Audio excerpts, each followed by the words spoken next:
नमस्कार, स्वागत है आप सभी का हमारे खास कार्यक्रम खबर दुनिया की में। मैं हूं आपके साथ आरेंद्र। आज हम बात करेंगे रायसीना डायलॉग की, जो आज से दिल्ली में इसकी शुरुआत हुई है। तो साथ ही खबर दिखाएंगे कि फ्रांस में राष्ट्रपति चुनाव के नतीजे आखिर किसके हक में गए। होगी बात रूस यूक्रेन संघर्ष की भी, लेकिन शुरुआत हेडलाइंस के साथ। यूरोपियन आयोग की अध्यक्ष उर्सुला वॉन डेर लेयन और प्रधानमंत्री नरेंद्र मोदी की मौजूदगी में शुरू हुआ 7वां रायसीना डायलॉग। उर्सुला ने भारतीय लोकतंत्र और स्वच्छ ऊर्जा पर पीएम मोदी को सराहा। स्वतंत्र और मुक्त हिंद प्रशांत क्षेत्र का किया आह्वान। रूस यूक्रेन युद्ध के कूटनीतिक समाधान को बताया जरूरी।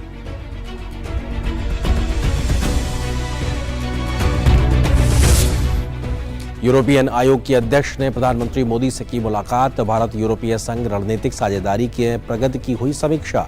भारत यूरोपीय संघ व्यापार और प्रौद्योगिकी परिषद की शुरुआत पर बनी सहमति। पीएम मोदी ने जताया भरोसा, आने वाले वर्षों में दोनों पक्ष अपने संबंधों को नई ऊंचाइयों पर ले जाएंगे।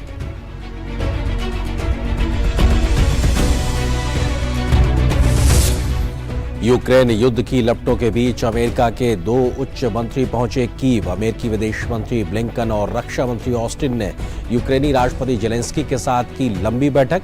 युद्ध में यूक्रेन की जीत होने तक हर संभव सहायता मुहैया कराते रहने का किया वायदा।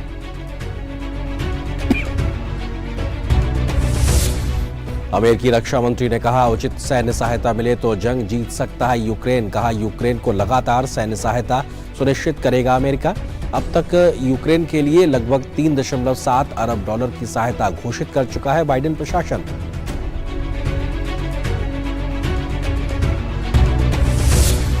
यूक्रेन युद्ध के अंत की संभावना तलाशने निकले संयुक्त राष्ट्र के महासचिव एंटोनियो गुटरेस।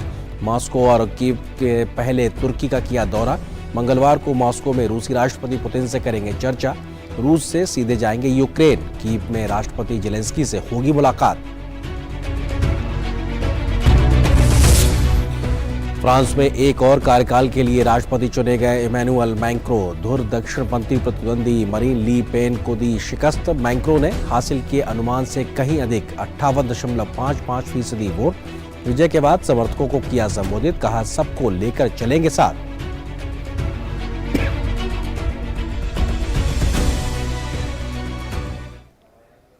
और सबसे पहले बात एशिया की आईना की।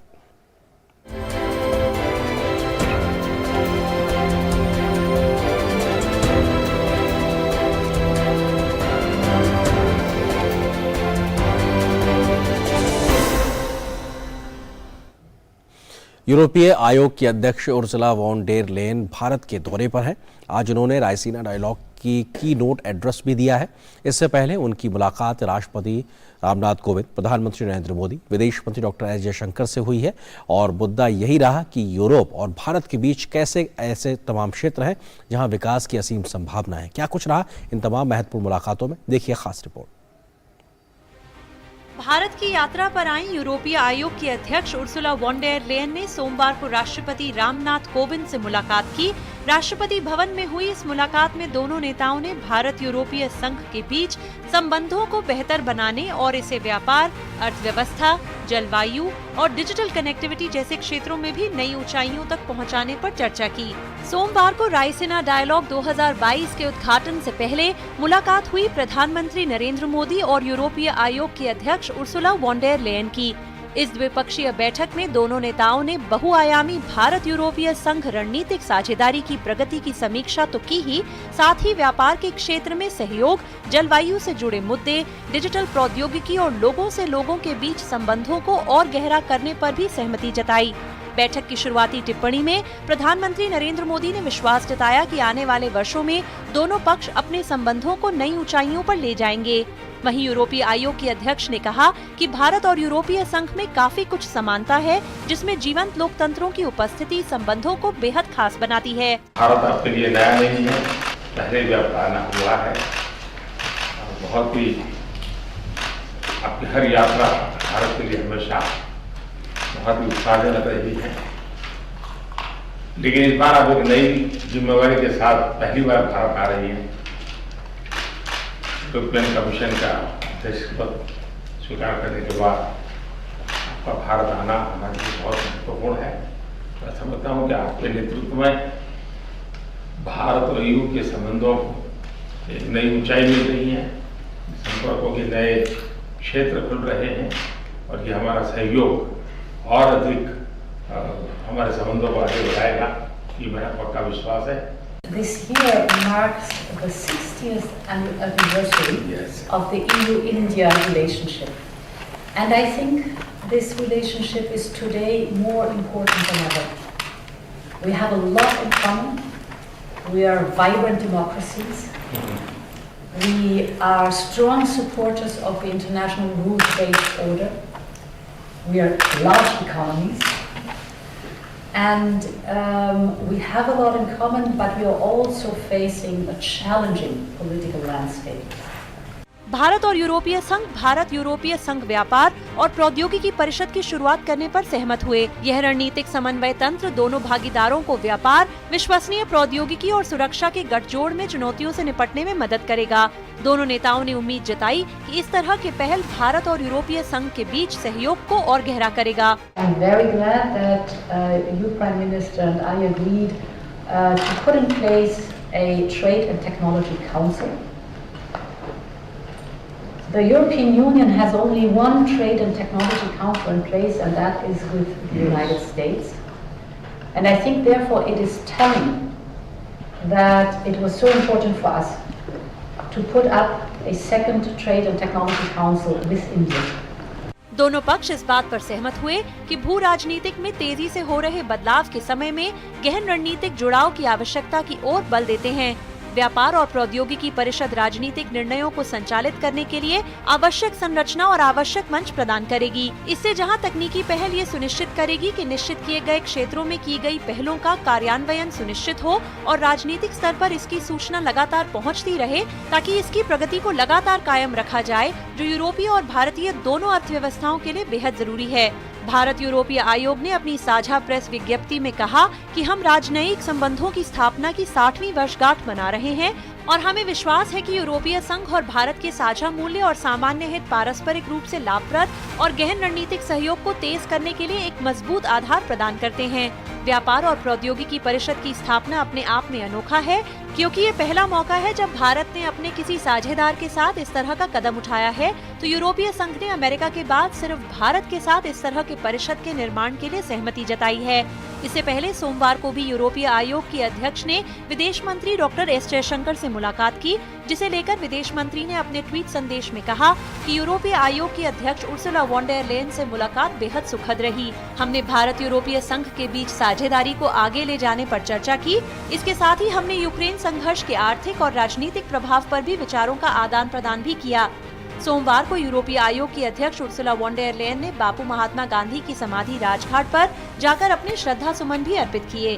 Bureau report, DD news. दो प्रमुख क्षेत्रीय प्रतिद्वंदियों ईरान और सऊदी अरब के बीच संबंध सामान्य करने के लिए हुई वार्ता का 5वां चरण सकारात्मक रहा है। इराक की राजधानी बगदाद में हुई वार्ता के दौरान दोनों देशों के संबंधों को सामान्य बनाने पर चर्चा की गई। 2016 में तेहरान में स्थित सऊदी दूतावास पर प्रदर्शनकारियों के हमले के बाद सऊदी अरब ने ईरान से अपने राजनयिक संबंध तोड़ लिए थे। ईरानी विदेश मंत्रालय के प्रवक्ता ने पुष्टि की है कि सऊदी अरब के साथ इराक में हुई वार्ता का हालिया चरण सकारात्मक रहा और बातचीत आगे बढ़ी है। शिया मुसलमानों की बहुलता वाला ईरान और सुन्नी मुसलमानों का केंद्र समझे जाने वाले सऊदी अरब में क्षेत्रीय प्रभाव बढ़ाने को लेकर लंबे समय से तनाव चला आ रहा है। और बात करते हैं यूक्रेन से जुड़ी खबर की। रूस के हमले के बाद से अमेरिका के किसी बड़े नेता के रूप में पहली बार कीव पहुंचे अमेरिकी विदेश और रक्षा मंत्री का यूक्रेन दौरा बेहद खास माना जा रहा है। अमेरिका ने यूक्रेन को और ज्यादा सैन्य सहायता देने से बात कही है, तो वहीं रूस पर और जमकर हमलावर नजर आया है अमेरिका। इस दौरे के बाद से रूस यूक्रेन में और ज्यादा तल्खी दिखाई पड़ने लगी है। रूस यूक्रेन युद्ध शुरू होने के बाद से कीव में विदेशी मेहमानों का ये सबसे हाई प्रोफाइल दौरा था। अतिरिक्त सैन्य सहायता का आश्वासन लेकर अमेरिका के 2 टॉप मंत्री यूक्रेन पहुंचे। यूक्रेनी राष्ट्रपति वोलोदिमीर ज़ेलेंस्की युद्ध शुरू होने के बाद से अब तक कई देशों के नेताओं की मेजबानी कर चुके हैं, लेकिन अमेरिकी विदेश मंत्री एंटनी ब्लिंकन और अमेरिकी रक्षा मंत्री लॉयड ऑस्टिन का कीव दौरा अलग ही सांकेतिक महत्व रखता है। अमेरिकी मंत्रियों ने वादा किया कि यूक्रेन को अतिरिक्त सैन्य सहायता उपलब्ध कराने के क्रम में आधुनिक हथियार दिए जाएंगे। जल्दी ही अमेरिकी राजदूत कीव में फिर से कार्यभार संभालेगा। बातचीत के दौरान दोनों पक्ष एक दूसरे के प्रति स्नेह और आभार जताते नजर आए। हम आपकी वजह से यहाँ आए हैं, आपके असामान्य साहस की वजह से, उस नेतृत्व की वजह से जो आपने दिखाया और रूस की आक्रामकता का सफलतापूर्वक सामना किया है। हम यहाँ आकर सम्मानित महसूस कर रहे हैं। हम आपको हर संभव मदद उपलब्ध कराने के लिए यहाँ हैं। आपने इसका सबूत भी देखा होगा, जैसा कि हाल में अमेरिकी राष्ट्रपति ने अतिरिक्त सैन्य सहायता की घोषणा भी की है। आपको पता होना चाहिए कि हम आपकी जीत सुनिश्चित करने के लिए सब कुछ करेंगे। देश के ऐसे आपात समय में आपको कीव में देखकर हम बहुत खुश हैं। हम उस सच्ची सहायता के लिए धन्यवाद करते हैं जो अमेरिका ने यूक्रेन को दी है। मैं निजी रूप से राष्ट्रपति बाइडेन का आभारी हूं। पिछले कई दिनों से अमेरिकी मीडिया में चर्चा थी कि कोई उच्च अमेरिकी अधिकारी कीव का दौरा कर सकता है। अमेरिका के 2 आला मंत्रियों का दौरा यूक्रेन को पश्चिमी देशों, विशेषकर अमेरिका की ओर से मिलने वाले समर्थन का प्रतीक भी है। ये दोनों मंत्री पोलैंड से रेल मार्ग द्वारा कीव पहुंचे और राष्ट्रपति ज़ेलेंस्की के साथ लंबी बैठक की। मुलाकात के लिए 1.5 घंटे का समय निर्धारित था, लेकिन चर्चा 3 घंटे से ज्यादा देर तक चली। यूक्रेन से लौटकर अमेरिकी मंत्रियों ने पोलैंड में एक प्रेस वार्ता की। उन्होंने कहा कि यूक्रेन को अमेरिकी सहायता उस वक्त तक मिलती रहेगी जब तक यूक्रेन को जीत नहीं मिल जाती। अमेरिकी रक्षा मंत्री ने कहा कि यूक्रेन जीत सकता है, शर्त यह है कि उसे उचित हथियार मिलें। हमें लगता है कि अगर उनके पास सही उपकरण और उचित सहायता हो तो वो जीत सकते हैं। हम उनकी हर वो सहायता करेंगे जो हम कर सकते हैं। हम सुनिश्चित करेंगे कि उन्हें इसकी आपूर्ति होती रहे। अमेरिका द्वारा यूक्रेन को पिछले कुछ सप्ताह के दौरान बड़े पैमाने पर सैन्य सहायता उपलब्ध कराई गई है। अभी तक अमेरिका द्वारा यूक्रेन के लिए घोषित सैन्य सहायता लगभग 3.7 अरब डॉलर की है। इस सहायता से यूक्रेन को अपनी सेनाओं के आधुनिकीकरण और नए हथियारों की प्राप्ति में मदद मिलेगी।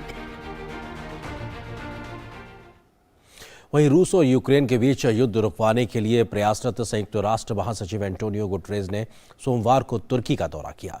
उन्होंने राजधानी अंकारा में तुर्क राष्ट्रपति रजब तैयब एर्दोगान से मुलाकात की है। माना जा रहा है कि तुर्क नेताओं के साथ अपनी बैठक में यूएन महासचिव ने रूस यूक्रेन शांति वार्ता की संभावनाओं पर चर्चा की होगी। यूएन महासचिव मंगलवार को रूस का दौरा करेंगे, जहां उनकी मुलाकात राष्ट्रपति पुतिन और विदेश मंत्री सरगेई लावरोव से होगी। इसके बाद वो कीव जाएंगे, जहां उनकी मुलाकात यूक्रेनी राष्ट्रपति वोलोदिमीर ज़ेलेंस्की और विदेश मंत्री दिमित्री कुलेबा से होगी। इस बीच रूस ने एक बयान में कहा है कि यूक्रेन के साथ संघर्ष विराम की फिलहाल कोई गुंजाइश नहीं है। 61 दिन बाद भी रूस का यूक्रेन के ऊपर हमला लगातार जारी है। पूर्वी यूक्रेन के कई शहरों पर इन दिनों रूस ज्यादा हमलावर नजर आ रहा है, तो वहीं मारियोपोल जैसे शहरों पर संघर्ष काफी तेज हो गया है। दोनों ही देशों ने एक दूसरे को नुकसान पहुंचाने के अपने अपने दावे किए हैं, तो वहीं तबाही की तस्वीरें भी काफी भयानक हैं, जिसमें कई नागरिकों के हताहत होने की भी खबरें सामने आई हैं।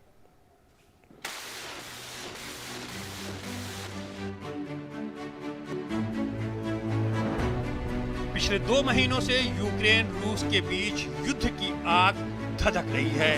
जंग के शोलों ने इन 2 महीनों में न जाने कितने शहर को जलाकर भस्म कर दिया है और इसकी तपिश ने न जाने कितने लोगों को झुलसाकर बेघर कर दिया है। जो बच गए वो जान बचाकर दूसरे शहरों में शरण लिए हुए हैं। शहर के कई रिहायशी इलाके अक्सर मिसाइल हमलों में जमींदोज होकर अपने ही मालिकों और किराएदारों को मौत की नींद सुलाते रहे हैं। इन सब के बीच यूक्रेन के बंदरगाह शहर मारियोपोल अपनी बर्बादी का मातम करते हुए सोमवार को फिर नए हमलों का शिकार हो गया। यह हमला उसी स्टील प्लांट पर हुआ जहां यूक्रेन के 2000 सैनिक रूसी सेना से आखिरी मोर्चा लिए हुए हैं।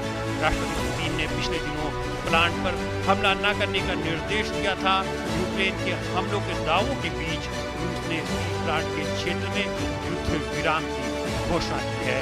रूसी रक्षा मंत्रालय ने कहा है कि ओज़ोस्ताल प्लांट से आम नागरिकों को निकालने के लिए मानवीय कॉरिडोर को स्थायी समय दोपहर 2 बजे से खोला जा रहा है। प्लांट से आम नागरिकों की सुरक्षित निकासी को सुनिश्चित किया जाएगा। इससे पहले स्टील प्लांट में शरण लेने वाले लोगों ने दुनिया से मदद की गुहार लगाई थी। हमारी मदद करें। मेरे देश के खिलाफ रूसी संघ की आक्रामकता बंद करो। मेरा देश मर रहा है। मेरा शहर पूरी तरह से नष्ट हो रहा है। एक भी जीवित जगह नहीं है। जो बच्चे यहाँ हैं, वे हर समय रोते हैं। वे खेलना चाहते हैं, वे जीना चाहते हैं। वहीं यूक्रेनी सेना ने रूस के 3 हेलीकॉप्टर को मार गिराने का दावा किया है। ज़िपोरिज़िया में सैनिकों ने जमीन से हवा में मार करने वाली मिसाइल इग्ला के जरिए इन्हें गिराने में सफलता हासिल की। इस बीच यूक्रेनी सेना के प्रवक्ता ने कहा है कि रूस द्वारा किए गए पूर्वी क्षेत्र में 7 मिसाइल हमलों को विफल कर दिया गया है। डोनेट्स्क और तेवरिया दिशाओं में दुश्मन ने यूक्रेन के सशस्त्र बलों ने तोप से गोलाबारी की। मारियोपोल शहर में दुश्मन ने अज़ोवस्टल संयंत्र के क्षेत्र में हमारे सैनिकों के ठिकाने पर मिसाइल और बमों से हमले किए। उधर यूक्रेन की सीमा से लगभग 290 मील दूर स्थित रूसी शहर ब्रियांस्क के एक तेल डिपो में भीषण आग लग गई है। रूसी आपात मंत्रालय के स्थानीय शाखा ने एक बयान में कहा कि अग्निशमन एवं बचाव दल को घटनास्थल पर भेज दिया गया है। उन्होंने वहां पहुंचकर पुष्टि की कि तेल डिपो के क्षेत्र में आग लगी है। गौरतलब है कि अप्रैल की शुरुआत में यूक्रेनी सीमा से लगभग 40 किलोमीटर दूर स्थित रूसी शहर बेल्गोरोड में एक तेल डिपो में आग लगने की सूचना मिली थी। बेल्गोरोड क्षेत्र के गवर्नर ने दावा किया था कि आग 2 यूक्रेनी सैन्य हेलीकॉप्टरों द्वारा किए गए हवाई हमलों के कारण लगी थी, जो कम ऊंचाई पर रूसी हवाई क्षेत्र में घुस गए थे। इस हादसे में तेल डिपो का कोई भी कर्मचारी हताहत नहीं हुआ था। इस बीच यूक्रेन ने मध्य और पश्चिमी क्षेत्र के 5 रेलवे स्टेशनों को निशाना बनाए जाने का दावा किया है। मिसाइल हमलों के कारण इन स्टेशनों पर आग भड़क गई है, जिससे कई लोग इसकी चपेट में आ गए हैं। वहीं रूस के रक्षा मंत्रालय ने तेल रिफाइनरी और यूक्रेनी सैन्य प्रतिष्ठानों को नष्ट करने का दावा किया है। पोल्टावा क्षेत्र के गवर्नर ने रिफाइनरी हमले में एक व्यक्ति की मौत और 7 लोगों के घायल होने की बात कही है। साथ ही खार्किव में कई दर्जन यूक्रेनी ड्रोन को मार गिराने का भी दावा किया है। इस बीच बदलते राजनीतिक घटनाक्रम के बीच जर्मनी ने यूक्रेन को बख्तरबंद गाड़ियां मुहैया कराने का फैसला किया है। जर्मन सरकार के प्रवक्ता ने कहा है कि जर्मन सरकार 100 पुराने मॉडल इन्फेंट्री वाहन यूक्रेन को जल्द ही उपलब्ध करने के लिए निर्णय लेगी।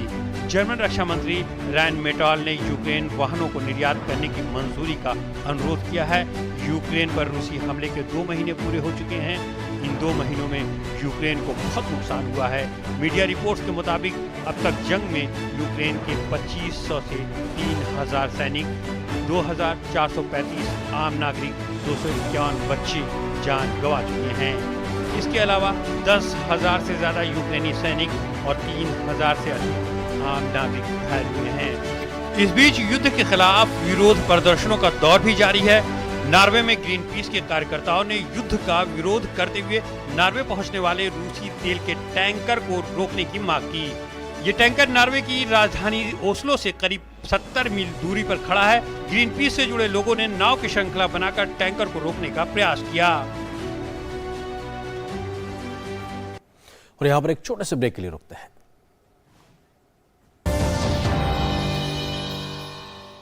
Let me show you our latest innovation.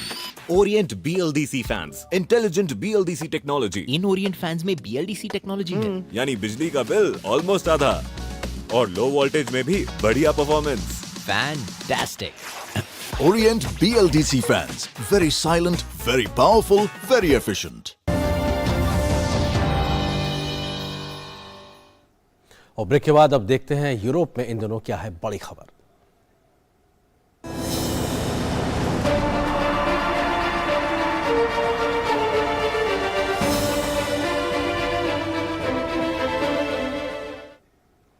बात फ्रांस की करते हैं। फ्रांस में दशकों के बाद कोई राष्ट्रपति एक बार फिर से चुनाव जीतकर सत्ता पर काबिज हुआ है। राष्ट्रपति इमैनुअल मैक्रों ने आम चुनाव में बड़ी जीत दर्ज की है। इमैनुअल मैक्रों ने दक्षिणपंथी प्रतिद्वंदी मरीन ली पेन को हराया है और 58.55% वोटों के साथ फिर से सत्ता हासिल की है। इससे पहले दोनों प्रत्याशियों के बीच कड़े मुकाबले का माना जा रहा था, लेकिन अंतिम परिणाम आने पर राष्ट्रपति मैक्रों ने एक बड़ी जीत हासिल की है। फ्रांस में राष्ट्रपति चुनाव के नतीजे की औपचारिक घोषणा होते ही राष्ट्रपति इमैनुअल मैक्रों के समर्थक झूमने लगे। धुर दक्षिणपंथी प्रतिद्वंदी मरीन ली पेन को हराने के लिए इमैनुअल मैक्रों को कड़ी चुनावी टक्कर से गुजरना पड़ा। हालांकि नतीजे आए तो मैक्रों के अनुमान से कहीं अधिक मत मिले। मैक्रों को 58.55% वोट मिले, जबकि पेन को 41.45% मत प्राप्त हुए। जीत के बाद मैक्रों ने एफिल टावर के पास एकत्र अपने जोश और उल्लास से भरे समर्थकों को संबोधित किया। मैक्रों ने सबको साथ लेकर चलने की बात कही। ये नया दौर है जो पिछले 5 वर्षों के सफर को आगे ले जाएगा। इसमें और बेहतर 5 वर्षों का नया सामूहिक खाका होगा जो अपने देश और युवाओं की सेवा को समर्पित होगा। मैक्रों ने चुनाव जरूर जीत लिया है, लेकिन इसके परिणामों में उनके लिए कई संदेश भी हैं। उनकी धुर दक्षिणपंथी प्रतिद्वंदी को मिलने वाले मत अब तक किसी भी धुर दक्षिणपंथी उम्मीदवार को मिलने वाले सर्वाधिक वोट हैं। साथ ही फ्रांस के मतदाताओं की एक बड़ी संख्या ने मतदान में हिस्सा नहीं लिया। ऐसे में इन समूहों को साथ लेकर चलना जरूरी होगा। ध्यान रहे कि फ्रांस के राष्ट्रपति चुनाव में इस बार केवल 72% मतदान हुआ, जो कि सन 1969 के बाद से सबसे कम है। मैक्रो भी इन चीजों को समझ रहे हैं, इसलिए उन्होंने अपने संबोधन में इसका उल्लेख भी किया। मुझे उन सभी देशवासियों का ख्याल है जिन्होंने मतदान में हिस्सा नहीं लिया। उनकी खामोशी चुनाव के प्रति बेरुखी दिखाती है। हमें उनके सवालों का जवाब देना होगा। जिन्होंने धुर दक्षिणपंथ को चुना, उनके सवालों पर भी विचार करना होगा। उधर मरीन ली पेन के खेमे में हार के बाद निराशा स्वाभाविक थी। हालांकि अपने भाषण में उन्होंने फ्रांस के लिए लड़ते रहने की बात कही। उन्होंने कहा कि उन्हें मिला मत प्रतिशत उनकी सबसे बड़ी जीत है। जानकारों के अनुसार अब उनकी नजर फ्रांस में जून में होने वाले संसदीय चुनावों पर होगी। मैक्रो की जीत इसलिए भी महत्वपूर्ण है कि फ्रांस में किसी भी राष्ट्रपति के दोबारा चुने जाने की पिछले 2 दशक में यह पहली घटना है। और अब बात करते हैं विश्व संस्कृत से जुड़ी खबर की।